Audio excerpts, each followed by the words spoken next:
For those of you who don't know me, my name is Steve Cornwell. I think I've met pretty much everybody, but for those I haven't, hello. I'm very happy to tell you that we have 3 other people in the room today. Alex Baum, our VP of Brand Communications, here. Say hello to Alex. Anthony Nelson, who you all know, sitting in the corner. Savagely creative and wildly Australian, which is excellent. And Julie Allen here, sitting at the front here, our new VP of Digital Strategy, who is actually also British. So I'm starting a British-Australian revolution. Alex is the odd man out. He's from Chicago. We thought we'd cover 4 things today. 1, our approach. It's really important for you guys to know that we don't take marketing lying down. We look at the world, how it's impacting us, and we'd like to share with you what our approach is and how we look at marketing, what lens we look at it through, how we build meaningful brands through content. You've all heard about content. We're building an incredible structure and team to enable that to happen. Anthony's then going to take us through the HH Studio, an incredible content engine and an incredible creative force. He'll talk about the structure of that process, how they work. Julie will then introduce the new digital studio and Q&A. Now we have a very short time frame, so if there's no time for Q&A, you can put your hand up through any of the projects, any part of the presentation, and ask questions. Come in. There's plenty of room down the front here. No problem. I thought I'd start with the role that we play, or how we look at marketing, what lens we look at it through. And really, it's really important to know that I govern marketing as a coach, and everything I talk to the marketers about is really this: what's our unreasonable ambition? And I think this wonderful object is a great analogy for what that looks like, or metaphor for what it looks like. This is, of course, the Spruce Goose, largest flying vehicle ever made to this day, as big if not bigger than the great A380. And I make sure that we tell every single person that touches marketing that our ambition is to be recognised internally and externally for the intellect, ingenuity of our brand and our marketing efforts. So it's a really high benchmark. That's set by David, who looks at everything that we do with a critical eye, and obviously Grant, who is governing marketing with us. There are 3 things that I promised the business when I took over as the CMO. I'm sad to say we're not completely there yet. But 1, I said we'll ensure that we maintain our creative excellence. That's a relentless pursuit of absolutely everything that we do against the globe, not just against our local market or against our business. We're actually setting our benchmark against the rest of the world. It's a high bench. Secondly, manage. Be the great coach. As a central engine, I'll talk about who's in that. It's really important that we don't try and micromanage the field. We want to give them the tools and make them the stars of the show. So we're coaching them through everything that we do. And the last one, which we're still a little weak on, which we're working on, is how we architect everything, how we optimize everything we do and drive much stronger ROI. There are 3 parts, there are 3 shared objectives across all divisions, and that's Digital Studio, that's the CMO office, and the Creative Studio. 1, be effective. I mean, there's no point having 5 million likes if no one's buying anything. There's no point having multiple engagement online if no one's turning up on site. So effectiveness is super important. Be efficient. Don't waste money. I actually asked a question in one of the board meetings if people thought that I was the root cause of the waste of money in marketing, and everyone put their hand up, which I found highly offensive. I think Grant put his hand up too, which was not true. I'm the most efficient delivery person out there. It's not about the amount of money, it's about how efficient we are, how effective we are. And the last one there, which is, I think, almost the most important one. Every single action, everything that we do needs to drive enduring value. Marketing has gone through a huge transformation in the last 5 years, but certainly every single action, if it's only tactical and about sales, means that we have to continually be tactical and about sales, and we don't build enduring value. So it's about balancing both. The raw side of what's due now, that's sales, with a long-term play on value. Everything we do, of course, is measured by many things, but the world's changing. This is a bit so what? But I think it's really important for everyone in the room to know how it is that we're approaching marketing. Millennials, of course, make up 24% of the population. They're becoming the biggest decision players in business, and they're buying homes, a lot of them. They're buying most of the homes. What's really great about this statistic is that we're setting up, this is actually from the US Census Bureau, they're becoming the largest house buying market, the millennials, and also us poor. I did always think, whatever happened to Generation X? Put up your hand up if you're a Generation X person in this room. We're the forgotten generation, just FYI.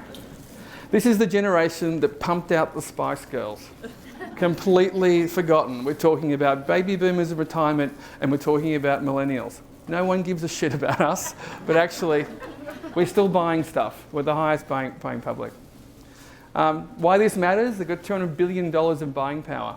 And they shop for homes the same way they shop for flights and the same way they shop for jeans. This Inc. magazine research study said that 3/4 of millennial home buyers drove by a home because of photos and listings they found online, and over 60% did walkthroughs because of these listings. They're shopping in a very different way to the way I used to, and certainly the way the boomers did. I love this too. This is part of the Inc. magazine study. This actually sets us up to be very successful.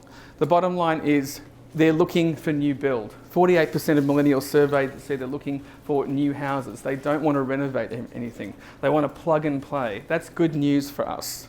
The second problem though is that 23% of them said that saving for a down payment is the biggest challenge of buying a home.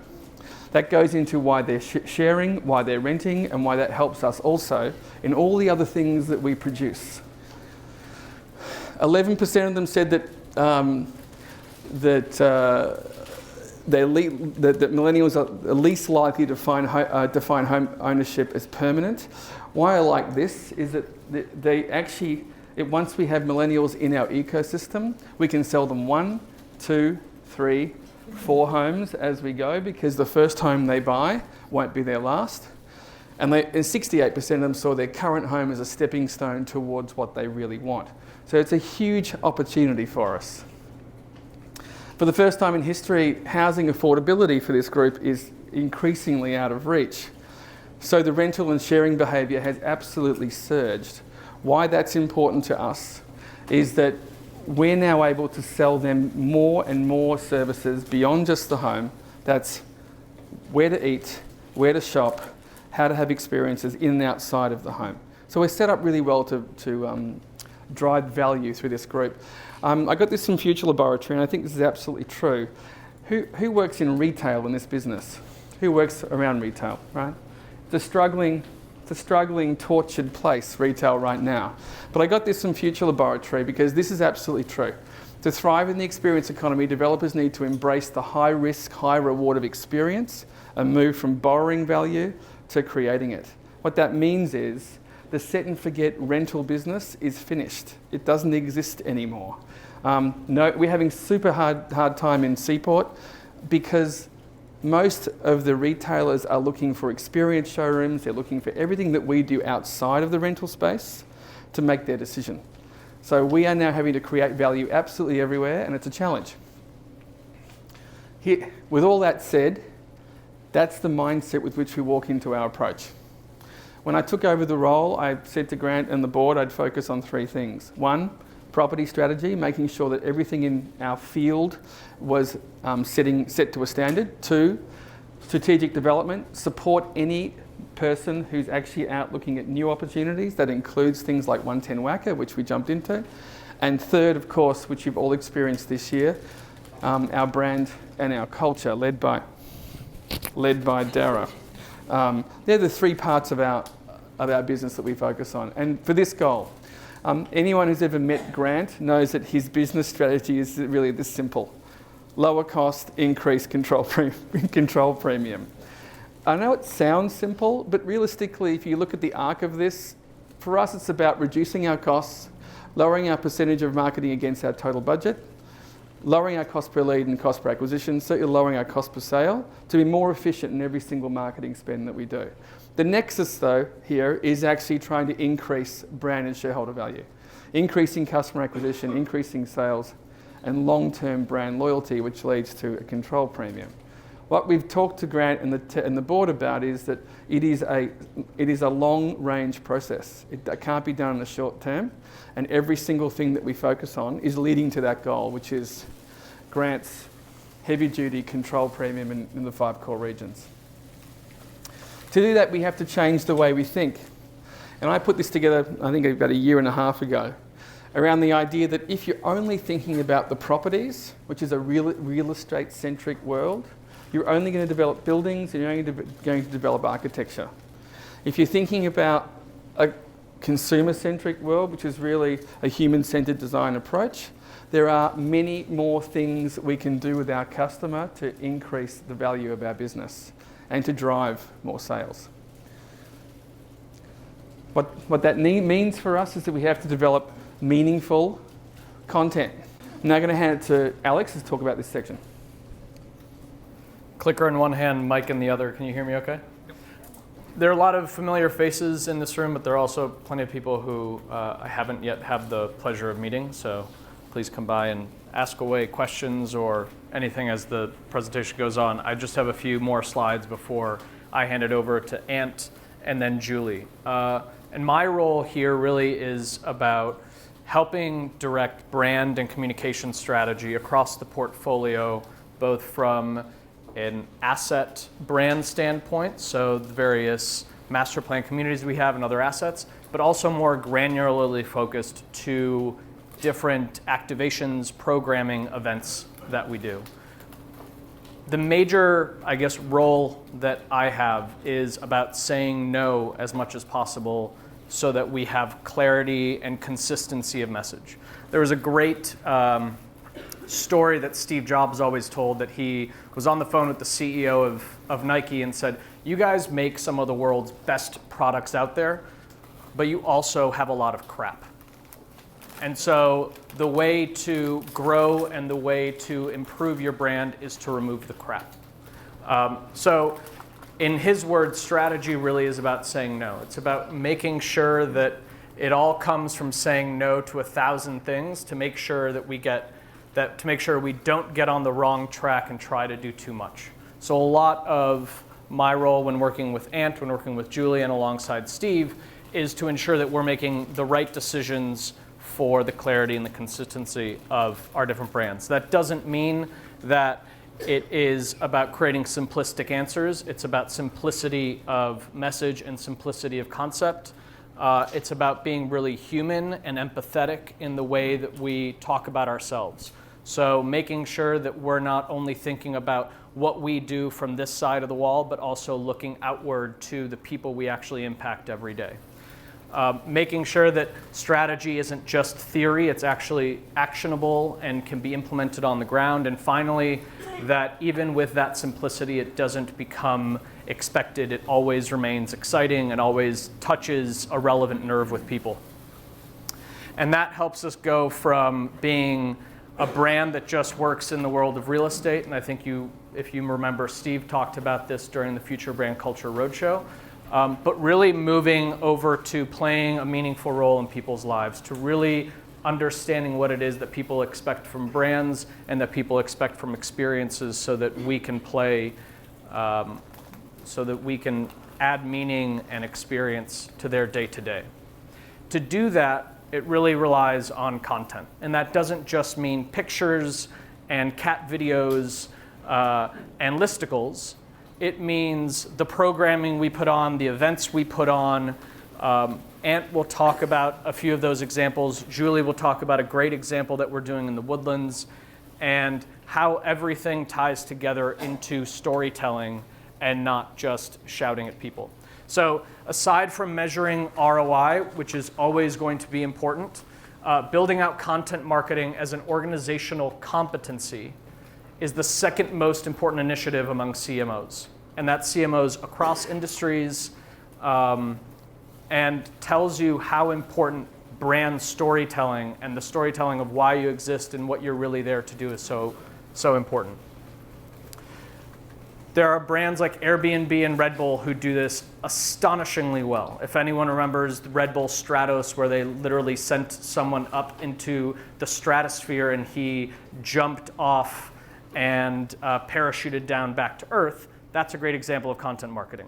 Airbnb creating not just a magazine, which you would think of content, but other things, which is now Airbnb experiences. So you're not just renting someone's apartment or a room, but you're actually having the host introduce you to their city, goes along with what they're trying to do as a brand. So brands now are looking at content marketing as extremely important, but I don't want us to think that it's just kind of cool consumer-centric brands that are doing this, because in fact, there are people at GE and IBM and Intel and Cisco and Adobe who own CMO.com, all of these brands who you think of as very B2B, because we never buy anything from IBM. We never buy anything from GE anymore because they're all about engines. They're not about washing machines or dishwashers. They are investing a ton of resources into content because that helps bring their brand forward in an enduring way. So really building meaningful brands is important to business. That Interbrand and a bunch of other consultancies come out every year with the 50 most valuable brands, and they add a lot of value to stakeholders and to the bottom line. So that's really what I think, in partnership with Steve, what we're here to add to this business is that intangible, maybe, value that actually hits at the core of people beyond just what they buy. And therefore, whenever we do anything from a marketing standpoint, we're always thinking about what are the immediate measurable results that we can achieve there that really drive those immediate sales. And that's things like reach or qualified leads or a purchase. But then we never ever can forget what the long-term building for the future angle is, which is the engagement, the conversation, the fact that a friend recommended something to me about us means more than anything that we can say. So that enduring value is absolutely critical. And that's why when we look at what we're doing, it's moving from a channel messaging and just talking at people to creating platforms that they can engage in. And I'll go really quick because Ant's going to talk a lot about this, but I did want to share a couple examples of that thinking. One is what we did in Columbia. Downtown Columbia, we put on Opus One, a one-day festival of sorts that was talked about as experiences in art and sound. It was amazing. Vanessa, the VP of marketing down there, was always having trouble trying to get Columbia on the radar in the region. And through Opus One, we achieved 16,000 people who came to Columbia from an average of 30 to 45 minutes away by car. Had really great exposure and really amazing experiences where people talked about Opus and tagged it online more than 5,000 times, which is more than any other event we've ever put on until another one that Ant will talk about. But it really was an amazing way of showcasing what we were doing and how we were transforming downtown Columbia, and doing so in not a sales pitch. And what happened here was she was able to get picked up in places like the Washington Post, in the Baltimore Sun, places that she had tried to earn attention for over a year and was never able to hit. This allowed us to create a conversation with people regionally that went beyond what we were building from brick and mortar and more in terms of what we were building from an experience and a community standpoint. I already mentioned that, I'll keep going. I think Steve really also wanted to talk about how we approached Seaport this winter. There were about 80 years worth of history that down at the Seaport, like in so many other places in New York, we put up a Christmas tree. And we spent a lot of money and a lot of time and a lot of efforts doing that. But no Christmas tree in the Seaport would ever compete with the Christmas trees that are famous at Rockefeller Center and other places in New York. So this year what we did was we went from the Christmas tree lighting which usually average about 500 attendees, to actually doing an art installation that took on a theme of the holidays. And we actually achieved 5,000 people in attendance during a one-night event, and they're still out on the cobblestones. And it's actually increased the traffic around the cobblestones in the seaport this winter, unlike any other time that the seaport has seen. And yes, the last week when it was about 65 or 70 degrees, yet again, everyone came down to take photographs, to see themselves be seen at the seaport on the cobblestones. And what was so amazing about this, again, was the engagement that we got, the way that people experienced it, the way people spoke about it. So this was yet another great example of how the experiences that we put on really impact the brand and how people relate to the places that we're building. Finally, and I'll zoom past this, the Honolulu Biennial. We are the primary sponsor and really help deliver this event to Honolulu on the global stage. And it was about expressing the resurgence that's going on in not just Honolulu, but Hawaiian culture in general, from Japan all the way to the West Coast and East Coast of the US. This was attributable to 97,000 visits to the exhibits that our brand was very highly visible on, and that 20% of those attendees were from out of state, which was a lot of the objective that we were looking to accomplish, which was getting Ward into the hearts and minds of people outside of just the US, but looking across to Asia as well. Yeah. So that's what we do. Question back here.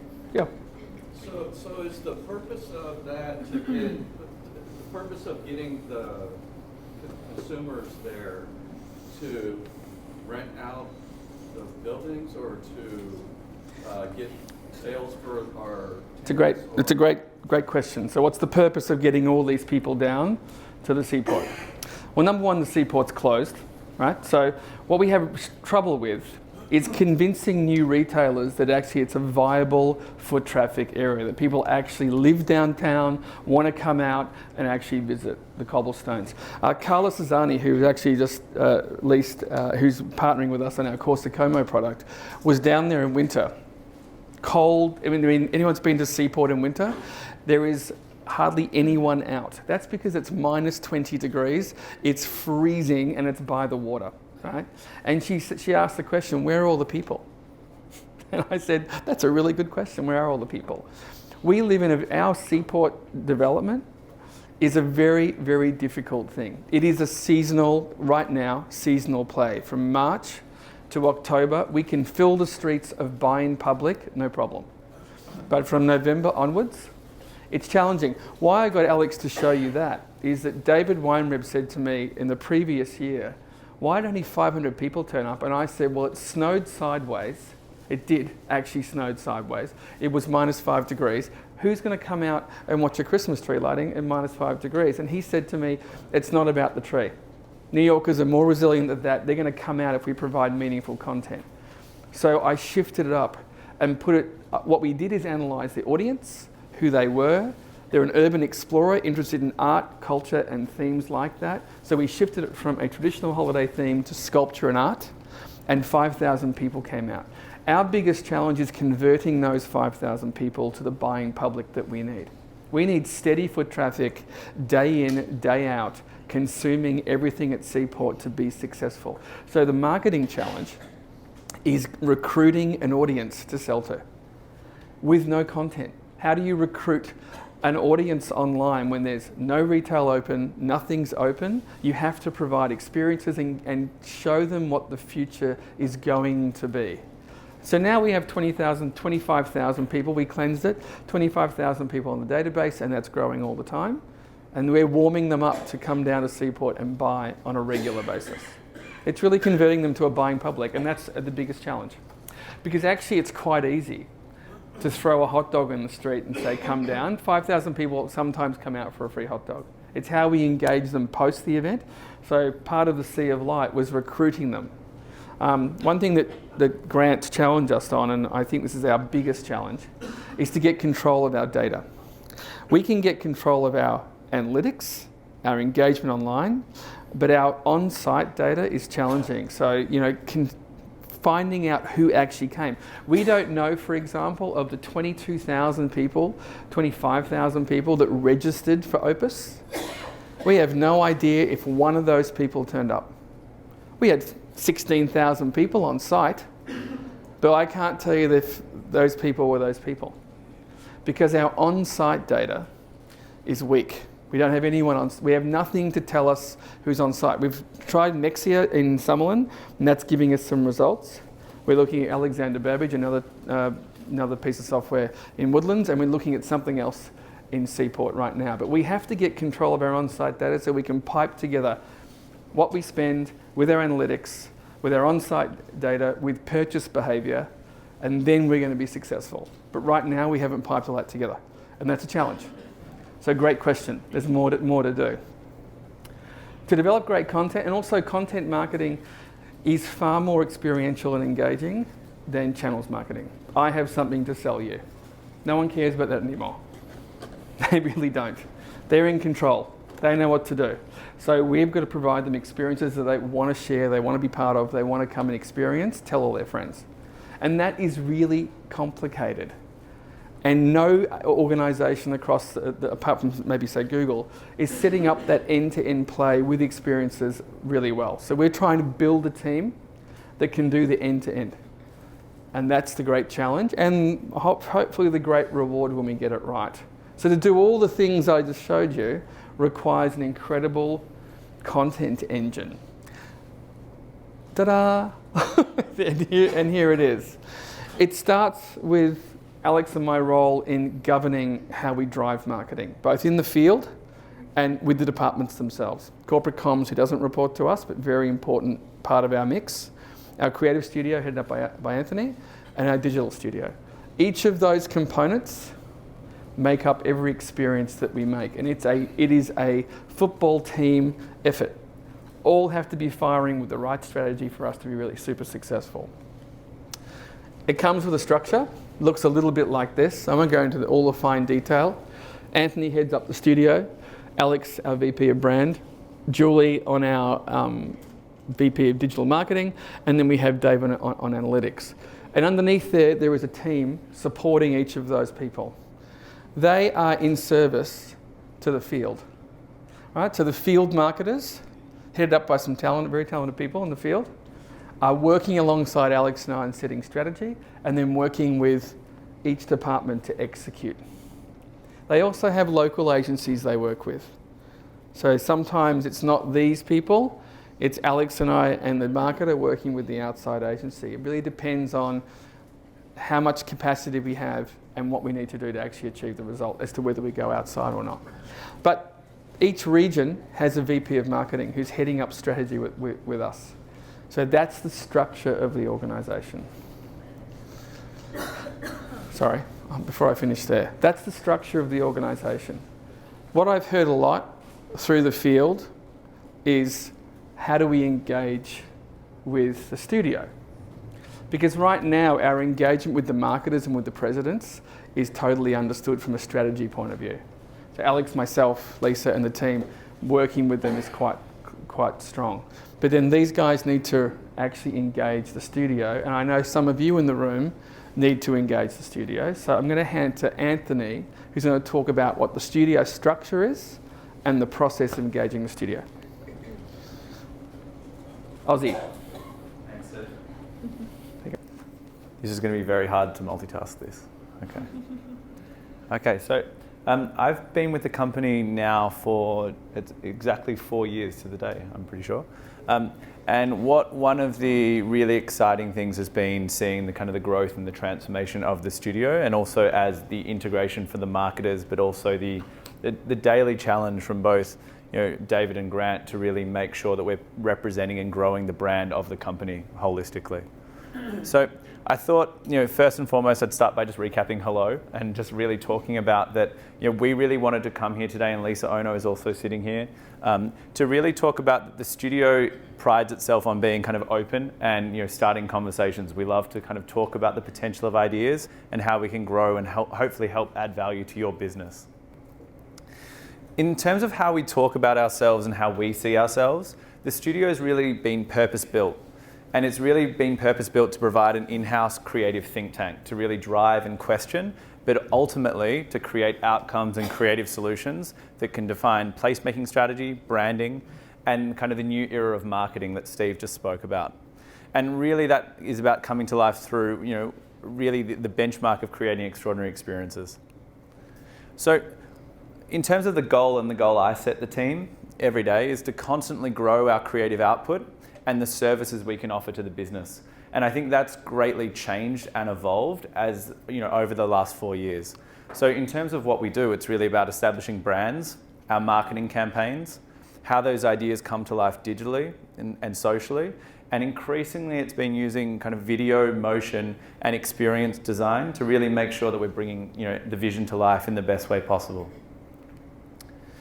So I think that, and I wanted to recap this because I thought it was an interesting slide as part of the budgeting process that we do for all of marketing. And David often spoke about, how do we realize the creative potential of what we're doing here as a company? Howard Hughes, the brand, and then also all of our assets. So we really see, our opportunities to realize this potential. And as Alex just discussed, we need to build platforms for great stories to happen and bring them to life. And ultimately, how we do it every day is to keep pushing, asking how, and expanding our ability. That's been a massive driver of ours to expand, what we do, the people that we can attract, and also the value we can drive to the other, business leaders. So in terms of just recapping and who we are, the studio's evolved a little bit. Obviously, the creativity is paramount to what we do. And that's really headed up by myself, Kaiser, and Marcus, who I don't know if you guys have had the pleasure to work with, but those guys are super talented and from very distinct fields. Marcus is very much a brand and a designer in a traditional sense, and Kaiser is really driving a lot of the experiences that you're seeing at Seaport and bringing those to life. The most important person here is not here today, but he's making sure everything's happening at the studio, is Steve Ansell. So Steve we hired last year to really head up creative operations. And I know that Steve deals with a lot of people in this room, from Sarah, Dara, and is working a lot with Mark Bullmash at the moment. Ruben on the board book, which is our favourite project of the year with Ruben. But it's really important that Steve's really the one to go to when you have a request. What usually happens is Steve works with us to kind of table up all the different projects and briefs in the studio, and then we really have a dedicated project management team. Of varying backgrounds, and we also have a team out in Hawaii. So we have 2 staff members who are permanently in Hawaii dealing with the Ward Village account, because that is such a big and complex project, and it has a considerable time difference to New York. But really, I also wanted to just recap that the studio we see as being a really integrated model that we can kind of keep building people next to. So it's really working together with the CMO team and the digital studio.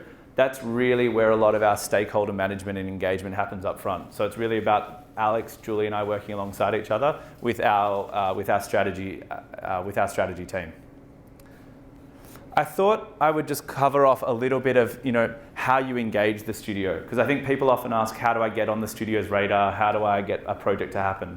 So we really break the studio into 3 different types of briefs. And if you want to call Steve Ansell and say, I've got a job and an email, that's the sound that happens when Steve gets an email.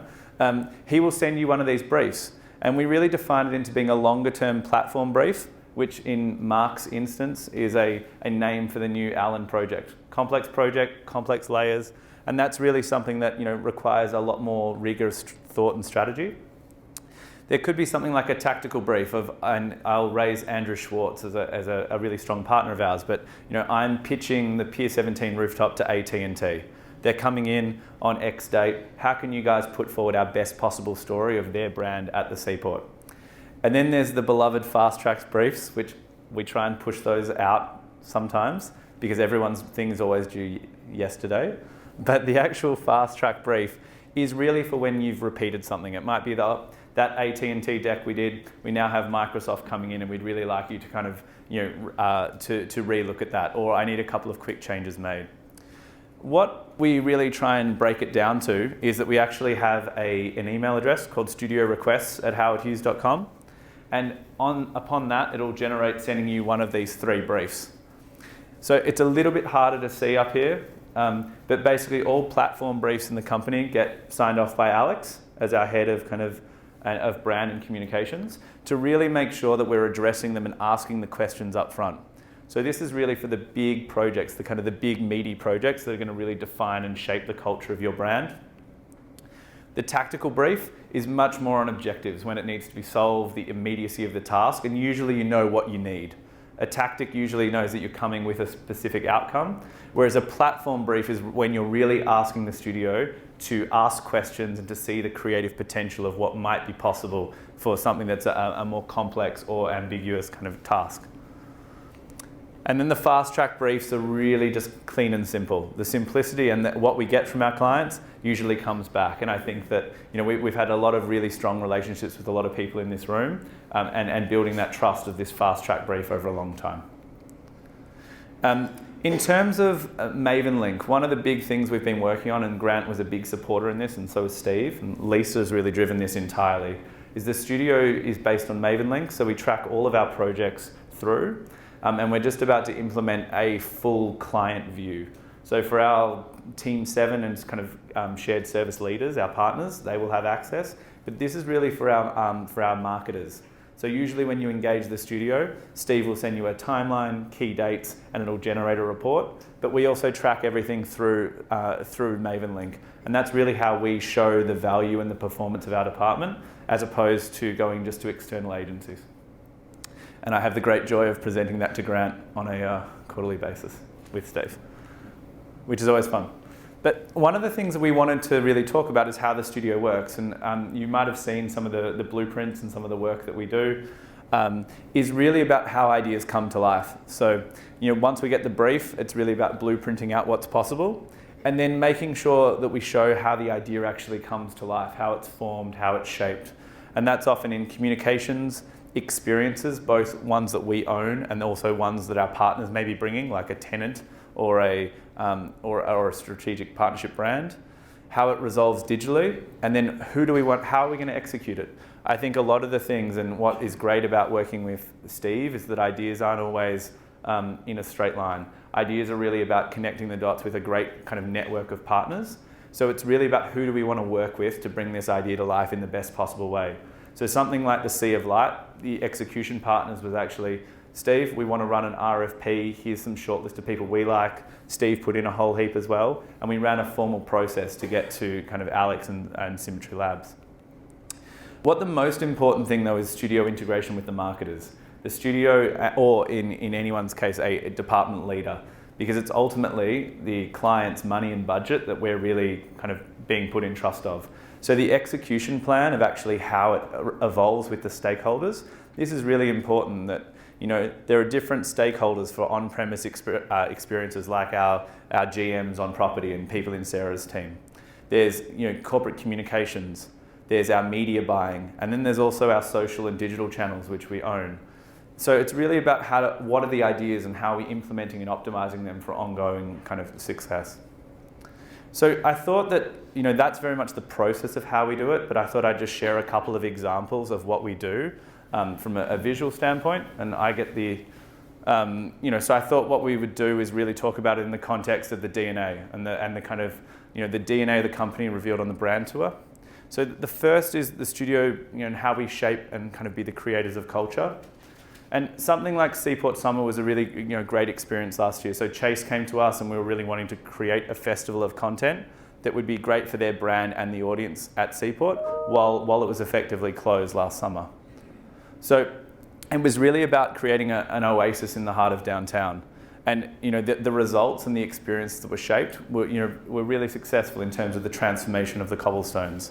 But the little things, it's really about designing out things like the garden bar and the personality of that. So rather than just being we want to build a bar, for the studio, it's really about working with kind of Steve and the team to shape what is the bar. The concept of the garden bar and the vibrant oasis is really about bringing this position to life in a picture. And I always think you need to be able to do that on the slides to see whether it worked and kind of build the case study in reverse. But it's also about ambition and aspiration. You know, the Seaport, the challenge we got from Rick and from David Weinreb is that we needed to start putting down payments on the Seaport as a culinary destination. So last year we came up with the concept of the Seaport Food Lab. So bringing in 8 award-winning chefs to do rotating kitchens in a concept food lab to basically turn dining into a kind of entertainment experience at the Seaport. So the studio, we led kind of the design and kind of direction of this, working with the strategic partnerships team, who really sourced all of the chefs and brought this to life. But it was about kind of bringing the personality of the brand into a space. So the studio is not just about doing the pitches, it's really about shaping and kind of defining the culture and the experience of the actual, of the customer. And the results kind of spoke for itself. It's really nice when you can kind of, the idea of the atmosphere of, we had this internal thing of the summer that Instagram kind of created, but it was really about moments and, the idea of things to share, people picking up on actually having that great summer night at the Seaport, or actually seeing the innovation that we were pushing. Masterful design. I think this is really where the studio does its much longer term projects like platforms. So I don't know if everyone's familiar with Art Alii, our new project at Ward Village.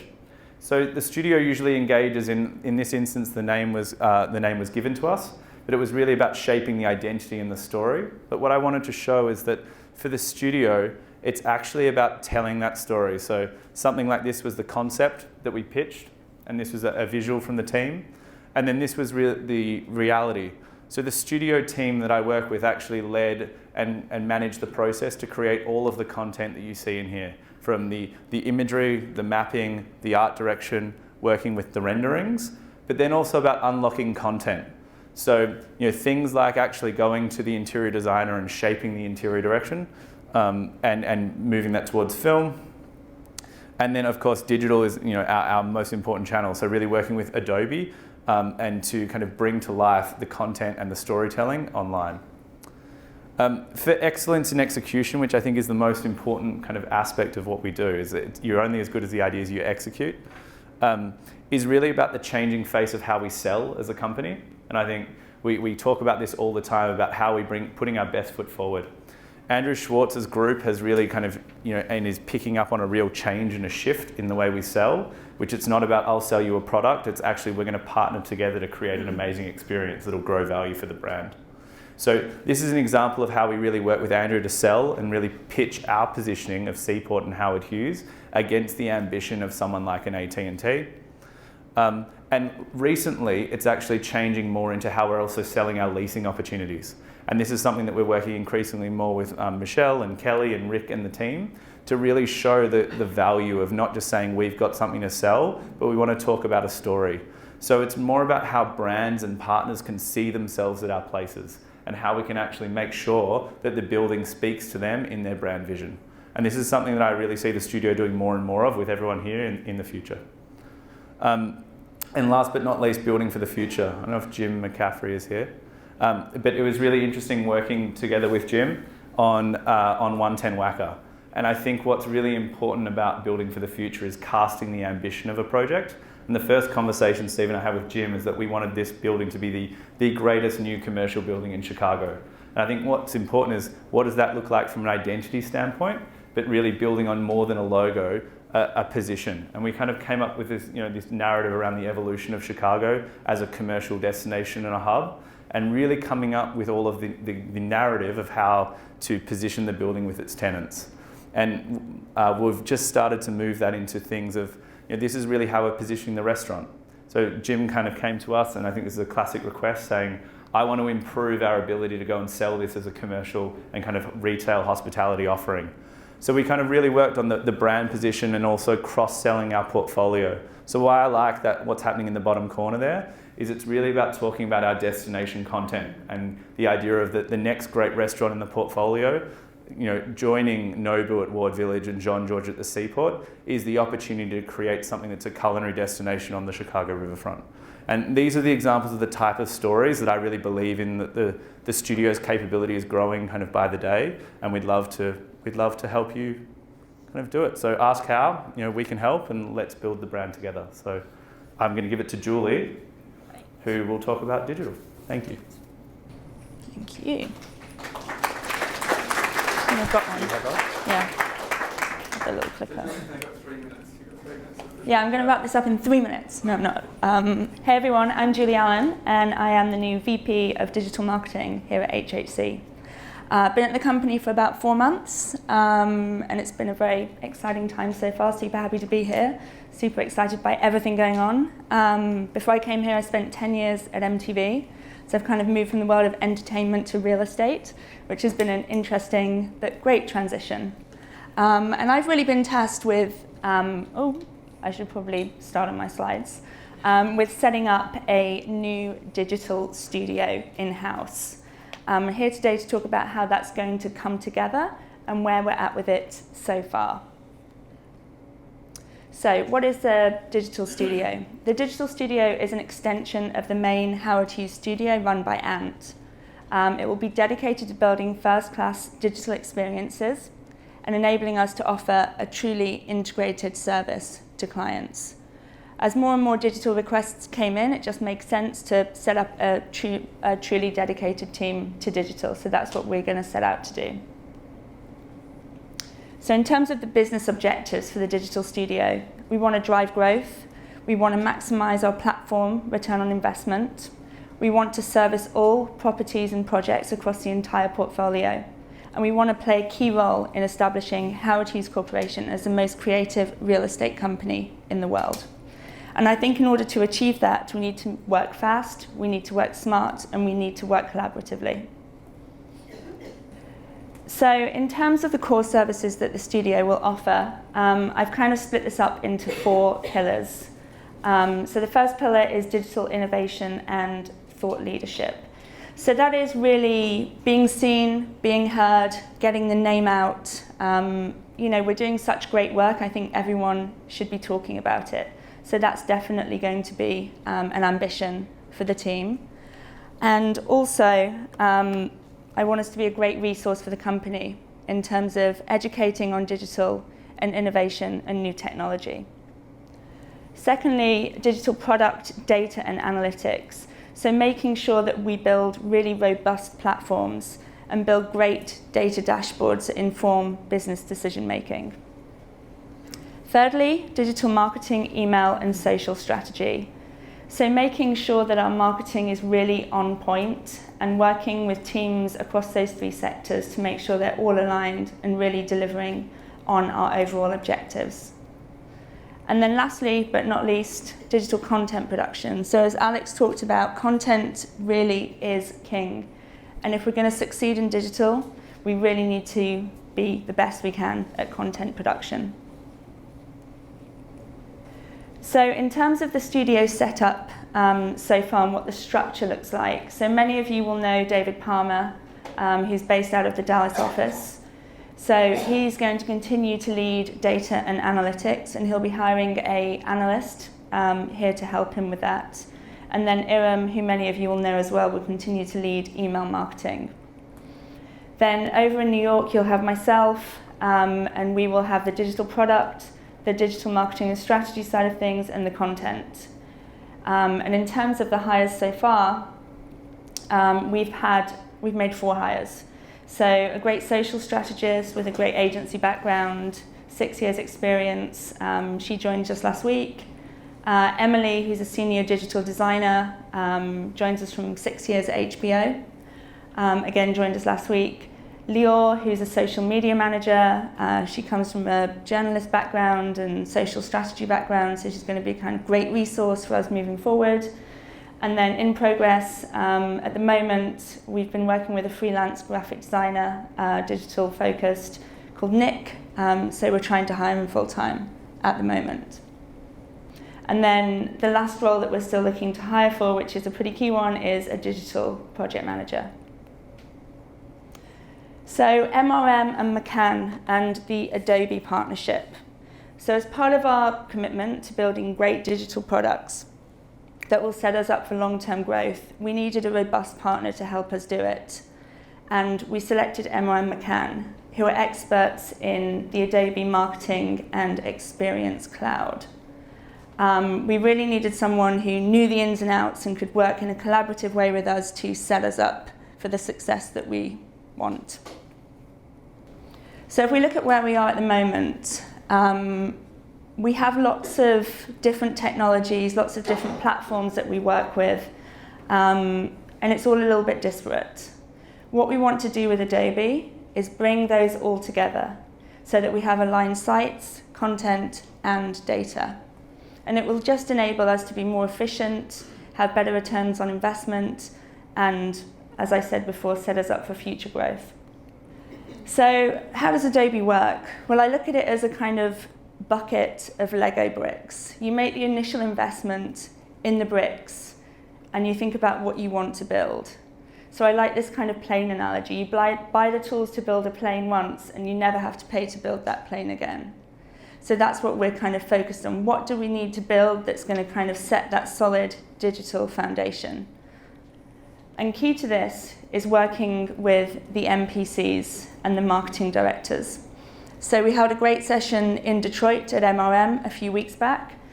It was a working group to decide what bricks essentially we wanted to invest in that could be used across all properties. Because at the end of the day, we're all in the same business and we're all trying to do a similar thing, so it kind of makes sense that we are all on the same page and maximize these brick investments. So in terms of sites that have already been built on Adobe, we have the brand portal, which many of you will have seen and used as part of the Future Brand Culture Initiative. Ant has become the kind of resident Adobe expert. He built this pretty much from scratch using the components that MRM had created for us. So moving forward, the aim is for marketers and teams to be able to build similar sites without having to get kind of expert technical people on board.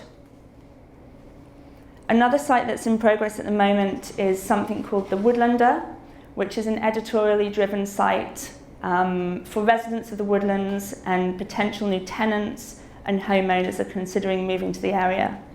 Again, this goes back to content and how content is really so key to attracting customers and tenants and homeowners. So this is just an interesting quote that I pulled about content and why it's so important. We need to stop interrupting what people are interested in and be what people are interested in. And I think that really kind of justifies why we're making investments in sites like the Woodlander. If we look at this kind of chart that I've created, a piece of content will be created and published on the Woodlander. People will arrive at it, will be able to analyze and measure their engagement in it. So I like to use the example of somebody Googling best restaurants in the Woodlands area. And they come across an article that's been written on the Woodlander for Robard Steakhouse. As a result, they come to the site, they maybe sign up to the newsletter, maybe they unlock a 10% discount for subscribing to the Woodlander itself. As a result, they go and visit the restaurant, they become a loyal advocate for the Woodlands and the Woodlander platform. And we believe that ultimately that's the sort of thing that's going to lead us to new tenants and more sales. So moving on to digital data, and I know Steve spoke about this being absolutely paramount for our future success. People talk a lot these days about big data, and that's because it really is kind of big news. It's key to success. Everybody is investing heavily in it, and we have to do the same if we want to set ourselves up for the success that we are aiming for. So part of the Digital Studios remit is going to be building dashboards that really power business decisions. And there's another quote here that I love that sums it up. You can have data without information, but you cannot have information without data. And that's absolutely key because data is information and that equals insight. So where do we start with this? We know that we have access to multiple data sources. But how do we bring them all together? Well, part of that is getting everyone aligned on the Adobe platform so that we're using Adobe Analytics across the board and just kind of keeping everything in one place. So we're going to start with weekly email, social and web analytics reports, as well as giving marketers access to live real-time analytics. As a result, we want to create these kind of snackable data dashboards, which kind of analyze where we currently stand in terms of our email marketing, our web marketing, our investments. And I use the term snackable because anybody should be able to dip into them and get the numbers that they want. It should be super easy to use, very visual driven. If you've got a big presentation and you want to show some information, pull it up, give people a live demonstration in real time.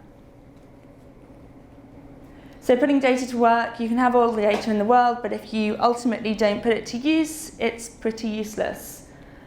So data should be informing marketing spend always. So remember, if you look at this chart, marketing dollars go into a campaign, and sometimes the campaigns just happen. But really what you want to be doing is monitoring those campaigns real time and ultimately adjusting them in real time if they're not going to plan. Further down the line, we want to be analyzing data from past campaigns, and we want to be informing the dollar allocation for new campaigns, and that data should also inform the creative. So to use the example of Sea of Light, again, that these guys both mentioned, this was a really interesting example for data collection. So we put out a whole bunch of promotional content to promote the Sea of Light event. We drove people to Eventbrite where we asked them to sign up for a ticket. And when we did that, we captured a whole bunch of data on that person that requested the ticket. And then for the first time when they turned up to the event, we actually scanned their ticket. So we knew who turned up to the seaport and could kind of monitor that physical attendance. And as a result, we have profiles that have been created on all of these people. So we know what they do for a living, we have an idea of their income, and of course we can then use this data to retarget and ultimately drive revisits. So you know all of the exciting activations we have coming up in the summer for Seaport, we can communicate with that group that attended Sea of Light. And that's really it. I'm super excited to have the opportunity to build this studio from scratch. I feel like I'm kind of building a bit of a startup within a startup. And I'm super excited to kind of get to work and really kind of reach the digital potential that this company has. So thank you. I don't know why I'm handing it to you. How many people in this room think that my group is involved with marketing? John, hearts, baby. How many people think we're involved in technology? You can't have both, man. It's a either or. All right. How many people think neither, which is kind of code for I don't have a clue? All right. Okay. Let's get this out of the way. So first, for today, I'm really going to quickly tell you about why we exist in the company, what we do, how we can work together, and really kind of why you should care and engage, because this goes beyond just kind of what we're doing. Digital strategy. You just heard from Digital Studio. I'd be confused. So let's start with some definitions, right? First, definition of digital. Take your pick. Sometimes we take location data and we turn that into, we'll take a physical address and turn that into data. Sometimes we just take other data, courtesy of the data warehouse or others, thank you, Ugander. And other times we just kind of do stuff with this data lake thing that Grant liked to talk about for a while that actually does exist and works. So we'll talk a little bit about that. But the other important definition is strategy, right? A plan of action or policy designed to achieve a major overall aim or goal. There's a couple things to talk about, right? Like especially in this room, because the elephant in the room is like, hey, you guys used to be involved in marketing, you used to be involved in tech. What happened? And that's really kind of something that started around April, where I was asked by Steve to actually write a letter for a book. So the digital guy writing a letter for a book kind of felt odd. But the letter basically, and I can send it if somebody wanted to know, it basically said, hey, digital leadership, if that's what we're going to do, isn't the function of one group. And so if we were trying to make it one group, we were failing in that. The second thing that I decided and that I thought about was we didn't really need a digital strategy, right? We needed to be digital, which is why we have Julie and others and making the investments we continue to make. But I mean, in 2017, websites have been around since 1997, right? You don't need digital strategy. We need to get really good at it. But what we did need is a business strategy for the modern world, which is powered by data and information and you. And this is what the talk today is really going to be about. Because the first version of digital, there's a quote in the Social Network movie where Mark Zuckerberg's character says, "Digital's like fashion, it's never done." Well, it never is done. So if we were on version 1 for a year and change, what was version 2? And version 1 was really about trying to make us a more data-driven real estate company, which we're still on that journey. It's pretty tough. The larger purpose was, let's just get smart about it, right? We're a 5-year-old company. We really weren't executing in a way that made a lot of sense from a data perspective. So when we think about version 1 versus version 2, we made some strategic choices. The first choice is we were going to no longer be involved in kind of like the marketing and sales functions the way you would traditionally think about it. And the second was, if our ideas, if we were responsible on a small team of kind of doing all that content engine, all the stuff that you guys heard about, we were a very small team of like 6 people. You can't do that. You can see the level of investment that Steve as CMO is making. And the third thing was, hey, if Steve is going to be the CMO, you don't separate digital marketing from the CMO. That is dumb. So we didn't do that, right? We put it where it belonged.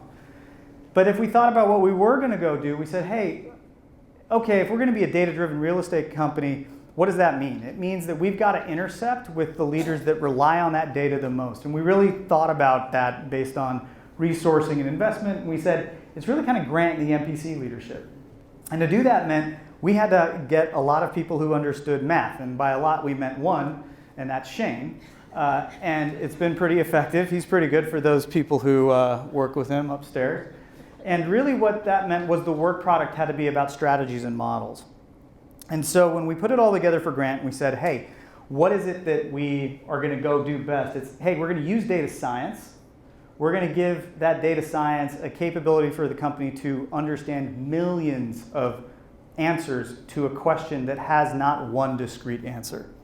How do we plan a community? What kind of building do we build? Like, there's not one right answer. There's a lot. And we're going to give you a range of strategic options. Does building a 30-story building, is it better or worse for us than if we build 2 20-story buildings? I don't know. We got to kind of go do that math and figure out the calculations that make sense. So really, our team is not so much about digital strategy. It's really more about strategy, right? And informing the strategy. In a few words, I heard strategy mentioned time and time and time again, like from my colleagues and in the previous presentation. I thought about this. I made this real quick. I said, when we think of strategy, what is it? Sits at the edge of the known and unknown, right? Possible and impossible. Second, it's a diagnosis and judgment of facts. Third, contains a coherent set of actions, commonly known as a plan. And then fourth, it focuses resources on some objectives at the expense of others. That is why we exist, is because we want to make the unknowable more knowable for HHC. That's a tall order. Why we exist is really to kind of help HHC find more informed, validated ways to allocate capital. That's fundamentally, especially for the Dallas group, right? That's what we do. We back the decisions of capital allocation. What's that mean? Well, capital allocation basically says you got to have some kind of theory or you got to have some kind of position on these types of questions. How's the market performing? Where's the best place to invest your money? What do you build? How do you price it? These are all things that we help answer. We do not provide the decision, but we help inform the choices. And that's because there's basically a business process that occurs, whether it's 110 North Wacker, we decide we're going to go build it, right? What we want to go do, or it's a master plan community that we want to put a new product type out, senior housing. The there's a bunch of choices in that and a bunch of steps in those business processes. And it's not just the budget season, as we all know. My team exists to kind of give you enhanced data for better decisions. And I'm going to give you a couple examples about that, because in the end, what it really is about is giving a sense for Grant and the leaders and people in this room, a sense of the time versus money trade-off, right? And that's kind of what we're all here for. Time versus money. Let's do 2 examples of what quickly we have done and then talk about how we can potentially work together and help some of you guys. First, Ward Village. I love this picture. The question, ask how, right? That's one of our big brand ambitions, ask how. The question that came to us from Grant was, how can we sell out Ali for the most money? How fast can we sell it out? But he gave us some conditions. The first condition was, I have a margin target. The second was, I have a time target. And for those of you who in capital markets, you're intimately aware of this, but for the rest, you may not know that we can't really start construction until we have at least 50% of the revenue kind of, quote unquote, locked down, right? That's an important factor because it really means you got to get going, right? You got to hustle. And you need to include reserved housing. Our first question was, what the heck is reserved housing? Is that for execs or something else? And we had to go learn those definitions and get those applied. So he also said we couldn't cheat, which we couldn't go out there, we couldn't talk to anybody. And what he meant by couldn't cheat was we couldn't go out and use the company's existing data. He wanted to see, using what kind of market intelligence tools we had inside of the data lake, could you theoretically predict what we thought it would price at? Well, the other conditions had very stringent guidelines. It kind of gave us a time frame, gave us an amount of money, what we had to do. And the traditional way in which we go about doing this is we hire a bunch of consultants, we get our executives together, we get the teams together, and we debate things for a period of months. And it took many, many months for them to kind of come up with this. And they have a floor plan, they have different pricing, they take averages, etc. The new way was basically kind of one dude and a bunch of code, right? And that's Shane. And if you wanted to determine how accurate we thought the computer would get, pretty accurate. That last column on the right-hand side is less than 1%. What this means is that the computer, with Shane's voodoo magic that he put into it, basically said, hey, we think it's within 1% of how the traditional way would do it. 1%. I wish I had those laws on the lottery. I'd use them to predict my lottery numbers. But these are only part of the story. The real difference is how we got there. The computer said, hey, go price your studios, the hardest to sell stuff, which was the bulk of the product.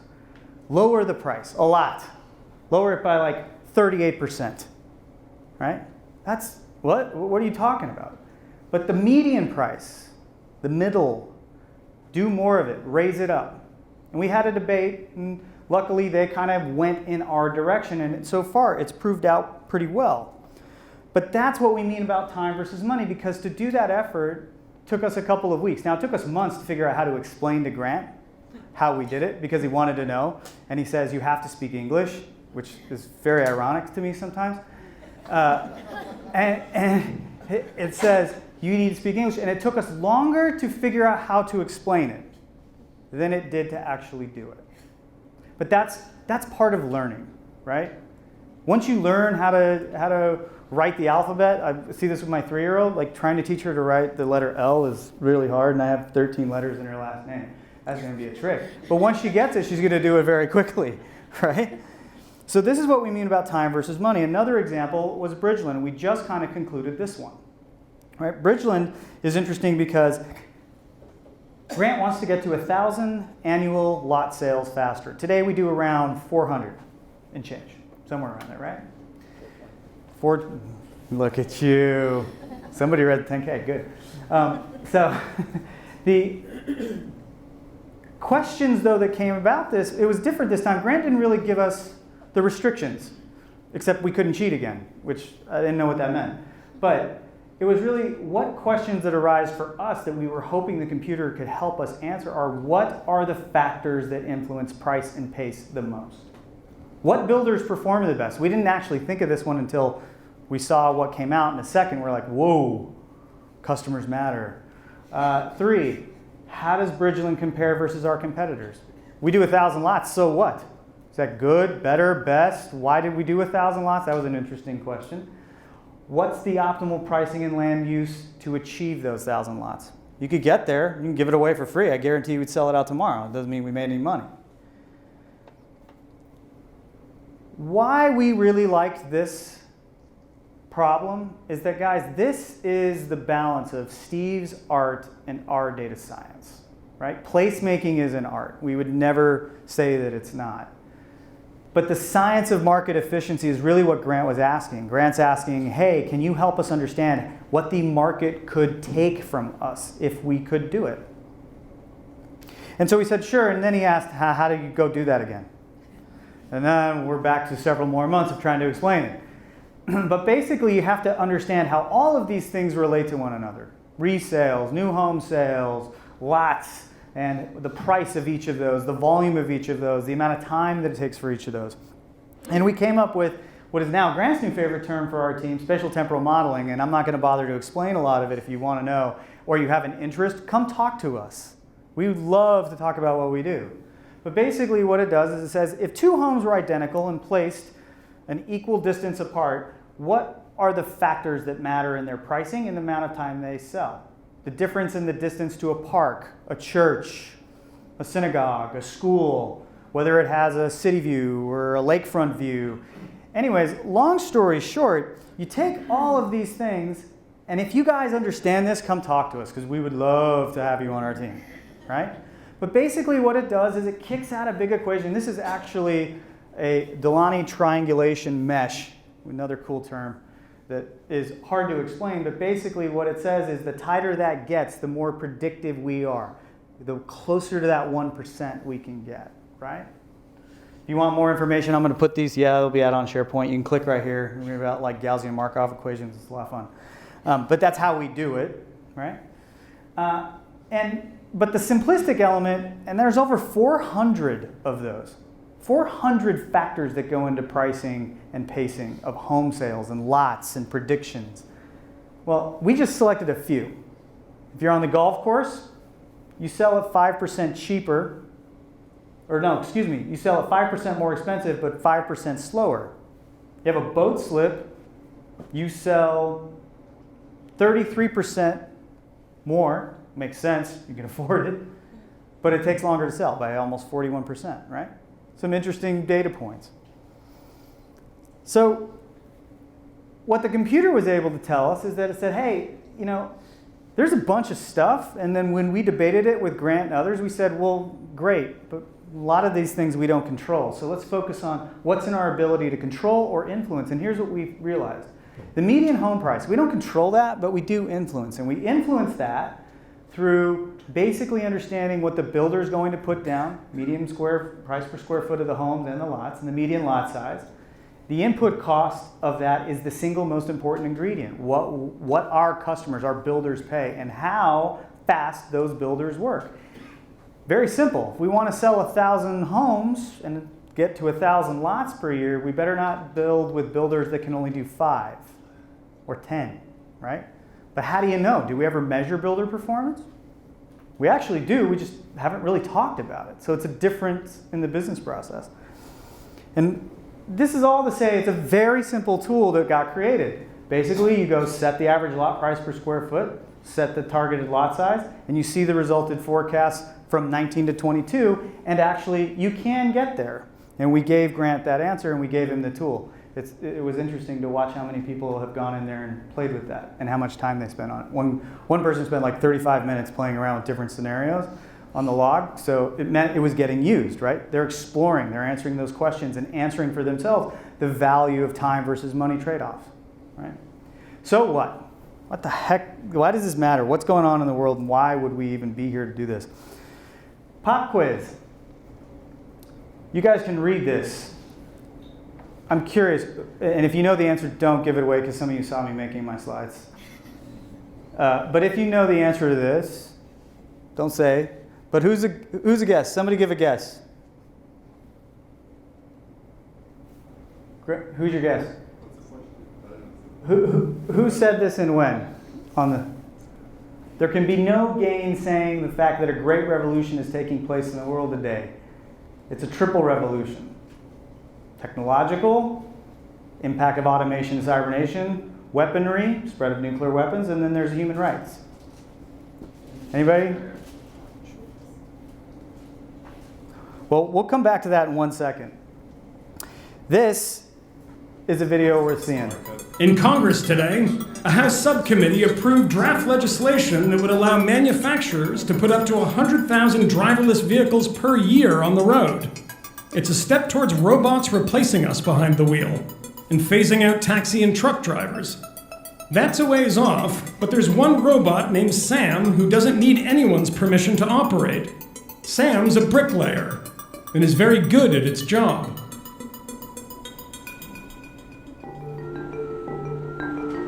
This is Sam. It's a robot put together with off-the-shelf parts by a company called Construction Robotics.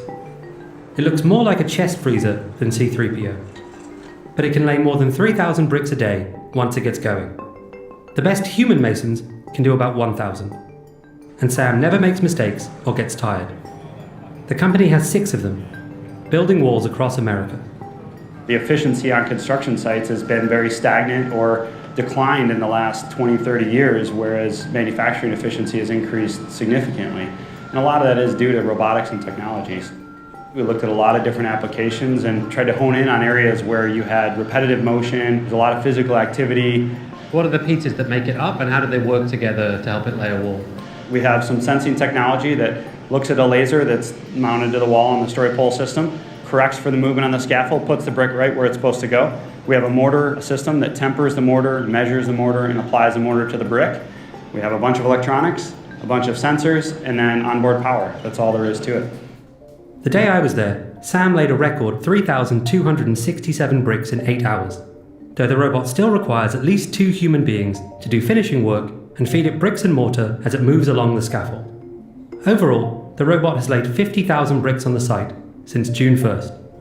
So if we're looking at a construction site in 15, 20 years, how does it look different to this? There'll probably be maybe a little bit less workers, but really it's about smarter and more efficient equipment. Does that give you any pause when you develop robots? We look at job site robots in particular as really a way to augment the worker. But I mean, with respect, every industry that starts to automate has that same line. They say it's going to augment the worker. And of course, for a little while, it does augment the worker. Sure. But in 5 years' time, if you have your way, if your robot gets so much more efficient and so much more cost efficient, maybe that augmentation slips into something a little different. There's a huge amount of variation on a job site, and I see humans continuing to be part of the loop for a long time. The truth about robots is that nobody completely knows when or even how they will start to truly affect the economy. The consulting company McKinsey said earlier this year that more than half of the US economy could be automated by 2055. But that prediction, McKinsey warned, might be out by 20 years in either direction. Those on the front lines, the masons on the site, had very different views about Sam. How many brick can you lay in a day by yourself? Roughly right here, we're talking about 900. And have you seen the robot up there? That machine is good for long walls, but I don't see long walls anymore. Right now, architects and everybody is concentrated to have difficult jobs, small pieces. Does it worry you? Not really. I think that robot is not too fast, too many men to take care of the machine. By the time you set all the lasers and all this stuff, it's take too much time. I don't know how many years it's gonna be taking to before we lose. Yeah, it's gonna be a long time. Are you worried about your job in the future? Así como inventaron ahora esta máquina, es probable que en el futuro inventen alguna otra cosa, otra máquina que ayude a la misma máquina a alimentar el. Peter's told me that Sam has doubled in speed in the few years that Construction Robotics has been working on it, and that the company is currently building other robots to augment repetitive construction jobs. So in the interest of time, I'm going to answer that question. The cybernation, the threat of automation cybernation was given by MLK. It was his last speech before he was assassinated from the pulpit. He warned of a cybernation automation threat. And the title of his speech was this. The whole point of that video, and the reason to bring it up, it's pretty interesting, it's got a few more minutes, but I'm going to try to speed it up, was it's about speed. 3,000 bricks versus 900. And it's really kind of its first generation. Bricks. But I learned early on in my career from a founder of Intel and one of my mentors, he said, speed isn't just an equalizer, it kills, right? And he drilled that into the company. And the reason that's important is that what we are seeing today is that the speed of business is what's changing. Think about it. Shane does in weeks what should normally take us months to make decisions on, right? And the reason we care about that is that you can only solve for the speed of change by making decisions faster that are better. That's why my team exists, to help you try to make decisions faster that are better. And what's happening in the world right now is we're seeing a dawn of a new technology called decision computing. That's robotics. That's automating manual labor. Decision computing is automating away kind of knowledge labor or augmenting knowledge labor, right? Again, we're not there to make the judgment, and that's important. I'm going to come back to that. But here's what's happened basically over the arc of computing. And I came here 2 years ago, over 2 years ago. Everybody was like, cloud, and everybody laughed at me, right? Now I'm saying it's about decision computing. It's different. And that's our term, by the way, which is basically how do you have advanced machine learning with free computing resources, right? It doesn't cost us anything anymore. What this is doing is really kind of changing an economic element. It's changing the cost of prediction to zero. One of the most commonly used terms I hear in our company is pro forma, right? Pro forma is a prediction about how we think a lease is going to perform, how a budget's going to perform, how money is going to be made. That costs us money to produce. But when the cost goes to zero, new uses for prediction come up, right? We don't need to predict a lease. Maybe we're predicting how we get to 1,000 lots. Lower cost means we can do more, and judgment value then rises disproportionately to every other thing that we do. And if you want to get a sense of how fast this is going to hit us all, think about computing power. Computing power basically doubles your phone, right? You ever think about your cell phone, how much power it has in its pocket versus what you had a year, 2 years ago? Well, if you apply that here and I said, I'm going to drop you in a car, it's going 5 miles an hour, and every minute thereafter the speed is going to double. Computers, since they've been around, have doubled around 27 times, 28 times. They're about to double for the 28th. So my question would be, what's the speed of the car and the distance traveled at the 28th minute? Pretty easy equation to solve, right? The answer, though, is you'd be going over 671 million miles an hour, and 11 million miles would have been traveled. You'd be arriving at Mars in 3 minutes. And that speed of change, the technology implication that's allowing that, that's why we exist, right? That's why we're here, to help you guys make faster decisions.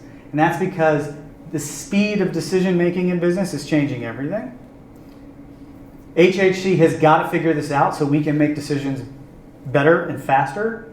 But it starts by asking insightful questions. And the place to start with our group is actually with Grant, right? If you have a smart question, you ask a beautiful question per the brand guidelines, then ask him to Grant. And if he thinks it's interesting, we'll take it up. So with that, how many people think we're in marketing or technology now? None. We're about helping make better decisions. Grant?